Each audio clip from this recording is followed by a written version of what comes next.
Plan তো বহুত ছড়িয়েছি কিন্তু চালাইছি না তাই কারণে মনার লগে মিলিয়ে আমি আজকে প্লেন চালাই আর হ্যালো বন্ধুরা ওয়েলকাম টু আলফাজ অফিসিয়াল। তাই তুমি তো সবাই জানো যে আমি গুয়াহাটিতে আসলাম ট্রেনে আবার পরে এখন বর্তমানে আমি যাই জালুকবাড়ি যাইতে এখন ইতনের জন্য এসি বাস আছে, এসি বাসে যাইলে আরাম তোরা একটু সময় লাগলেও কোনো অসুবিধা নাই, তোরা সময় লাগলেও আরামসে যাওয়া যায়। আর গরমের মাঝে এসি বাসটা বহুত ভালো, এটার লাগি আমি কেন ইয়া এসি বাস ডাইরেক্ট জালুকবাড়ি লাগি সিলেক্ট করলাম। তাই ডাইরেক্ট আইসি ক্যাম্পো ইয়া বইছি কেন ক্যাম্পের ভিউটা দেখতে পাটা খুব সুন্দর, দেখতে ভালো লাগে। আর ক্যাম্প তারা কইছে না এখন 12টার পরে তারা যেটা ছুটি লাগি আইছে 12টার পরে ছুটি লইলে বালা আজকের দিনটা কাউন্ট হয় না। তো আমি 12টার পরে আজকে ছুটি লইছি, ছুটি লওয়ার পরে কাগজ সব কাজ শেষ করে ক্যাম্প দেখতে পাটা বারো থাকি এখন আমি বাড়াইছি এখন আমি আবার যাইমু। আবার আমি বেশি না খালি জাস্ট ছুটি লইবার লাগি গুয়াহাটি আসলাম, অন্য কোনো স্পেশাল কাজ নাই। তে বর্তমানে এখন ক্যাম্প থেকে বাড়াইয়া গিয়ে এখন বুক লাগছে, কই এখন একটু খানি খাই, ঠিকানো খানি খাইলাম, মাংস দিয়ে ভাত দিয়া খাইছে। এখন বেশি না একদম 120 টাকা নিয়েছি। আর বাকি আবার আইসি গুয়াহাটি স্টেশনে।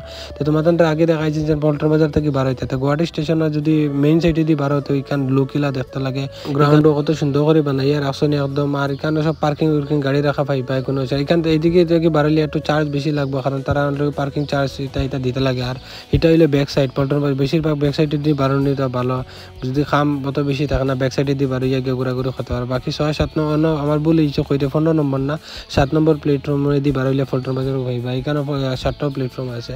তো এখন আমি বর্তমানে ওয়েটিং লিস্টে বইছি দেখতে পারটা। ওয়েটিং লিস্ট আমার ট্রেন হইলে গিয়া বিকালে 7টার থেকে, তো সবাই জানরা আয়োজন গুয়াহাটি সাইরাং এক্সপ্রেস যেখানে এখানে আইতে সময় এখানে এখন তো 7টার সময় ইয়া বইয়া একটু লেট হয়েছে, তাহলে ওয়েটিং হইলে বইয়া। আর এখন গুয়াহাটি স্টেশনের ভিউটা দেখতে পারটা, ভিউ এলাকান মানে 7টা প্ল্যাটফর্ম আছে, 7টা প্ল্যাটফর্ম এলাকান মানে উপরে থেকে সব ভিউ দেখাই।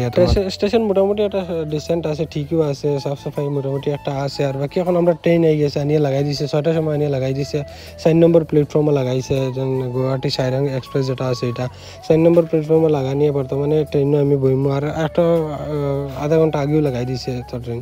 আর এখন বইয়া এসি টিকিট করছি আমি, তো এসি দেখতে পারটা এখানে যেটা ভিউ যেটা এটা মোটামুটি ঠিকও আছে, স্লিপারের মতো তো বললাম থার্ড এসি টিকিট মানে এজ ইট ইজ সেম, বাট খালি এসি আছে, বাকি স্লিপারের মতো সিট।